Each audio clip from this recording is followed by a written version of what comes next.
Benvenuti, bienvenue, bienvenidos, croeso, and welcome. Hi, I'm Juliet. Join me on my language learning journey and discover my thoughts on different aspects of language learning with the A Language Learning Tale podcast. Before we get started, I just wanted to give an update on how this podcast will be going forward. There will still be seasons of 3 months, but within those seasons, the episodes will only appear every other week. So there will be most likely 7 episodes per season. This will allow me more time for research where necessary to tackle some more detailed topics. Okay, let's get into it. Today I'm talking about the art of language invention, from horse lords to dark elves, the words behind world building, written and narrated by David J. Peterson. The author of this book creates fictional languages. Game of Thrones, anyone? And this book is an attempt to put down in writing all their knowledge on the subject. Who cares about made-up languages? Well, lots of people. And if you get things wrong in a show these days, you'll hear about it. But how did this kind of thing start? The author briefly details the first made-up language, 12th century AD, back when languages started to be created for external or supernatural purposes, and goes on to philosophical languages for science, international auxiliary languages, so we can all converse more easily around the world, to art langs, created for fictional reasons, to what they're now all called conlangs, short for constructed languages. This encompasses everything that isn't a natural language. Conlangs are a big thing these days, with the internet and all, but the conlang movement started before the internet was big, and a community was built up where people shared languages, tested them with some fun-sounding games, for example, and generally learnt from each other. However, now everyone and anyone is trying to create languages without the community, kind of groping around in the dark and reinventing the wheel. Hence the book. So there is a PDF available and it is uploaded to Spotify. You cannot see it, or at least I cannot see it on the Windows app, but I can see it on my Kindle app. Download it. You're going to need it. First, you get a list of terminology. None of it's that difficult and most is easy to remember, because it does what it says on the tin. I think I've used that reference before. Anyway, the book starts off with talking about sounds, because this is where the author starts when creating his languages. The author talks in some detail about the IPA symbols in an entertaining way, getting you to practice some of them as you go along. I wonder how that works with a physical book. Anyway, it's enough that you understand what's being said, but not too technical. But if you're thinking of creating a language, you're going to have to get technical. I'm not. Learning existing ones is difficult enough. You can also relate this to the languages you're learning and those weird sounds you often have to make that don't come naturally. I think it would take a while to get used to all the symbols, though. It's a different way of thinking about words. Interesting fact that I didn't know, because I've never studied this topic. Consonants stop the flow of air, and for vowel sounds, air is unimpeded. How can I have not known that? Did you? Anywho, there is a lot of detail gone into here about the different elements of sounds, but these are just a few snippets of information. Each language has a kind of brand, which is how it sounds, how you can recognize it from another language.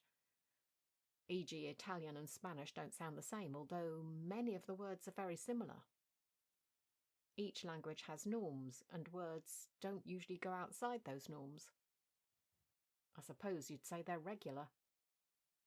And then you get to English and everything goes haywire because it comes from many different sources. We like to be different. Human beings have a finite amount of breath. Have you ever had that feeling when trying to speak your target language that you don't have enough breath to get to the end of a sentence or a phrase? Yeah, that. Of course, when you're learning a language, this is partly because you're hesitating more rather than speaking fluently. You probably don't want this to happen with a conlang. How does an alien speak? No, I don't have a definite answer for you on that.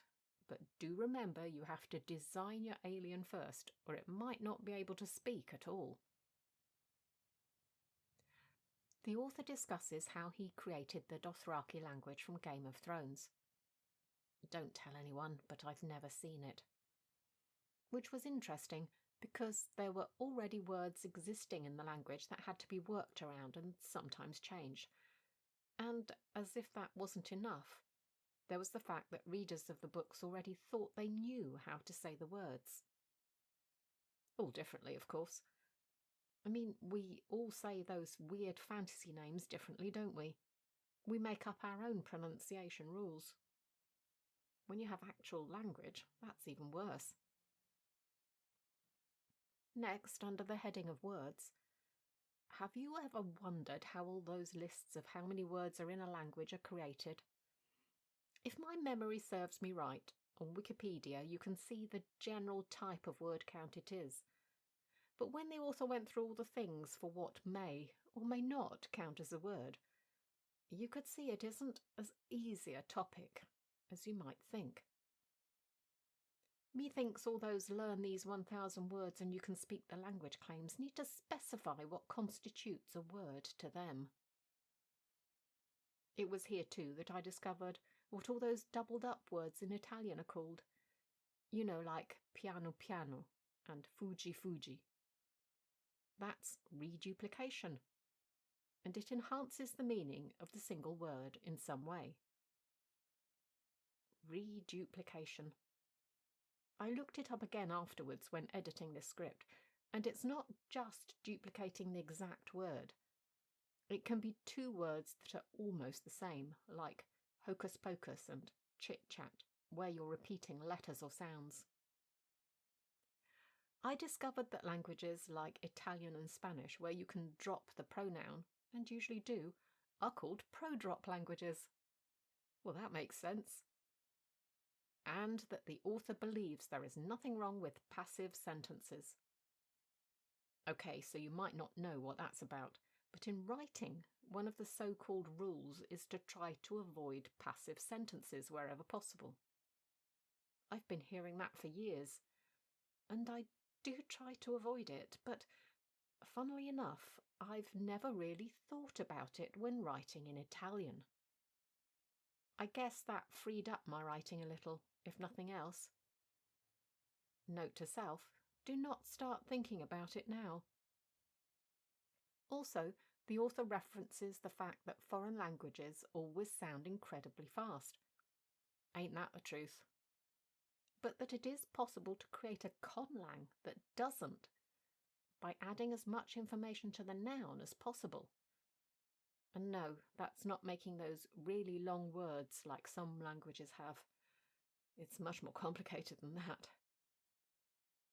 We also hear about the major ways languages evolved. And here I discovered why Italian has those double letters everywhere. You know, where you have to make them sound longer. It was acoustic interference. In other words, the words originally in Latin were perhaps awkward to pronounce. So they morphed, or rather were morphed by people, and eventually became double letters that took up the same amount of time. I think I got that right. I learnt something about Spanish too, under the written word section. Did you know that the N tilde started out as a smaller N on top of an N? Kind of piggybacking. You can understand why that got changed. A bit awkward to write. Oh my God, there's a lot of information in this book. but I'm not going to say any more. And my conclusion on creating a written language? Definitely not for the faint-hearted. But what would I recommend if you want to read this book and create your own language? I know that's not probably many people with regards to the latter listening to this podcast, but if you are not a trained linguist who will already know a lot about how words are pronounced, I would recommend that you get the paper version because you're going to need to be able to use it as a reference book, and the audiobook so that you can hear the words being pronounced. The audiobook is fine on its own for those who just want to learn a little about this subject but don't want to act upon it. But the PDF that comes along with it, in my opinion, doesn't cover enough of the text for anything else. I know that's likely because they want you to buy a text-based copy, but it does make the audiobook a little confusing at times. All in all, this was a fun book to listen to. The author is a good narrator and has a sense of humour in their writing. Seriously, as the dragon flies, I feel like I need to use that myself randomly and see if anyone notices. Link, as always, in the description for the audiobook on Spotify. That's all for today's episode. Don't forget to join me again next time for more language learning tips, tricks and tales. And in the meantime, check out the A Language Learning Tale YouTube channel for additional non-podcast content. Ciao, salut, adios, huil, and bye for now.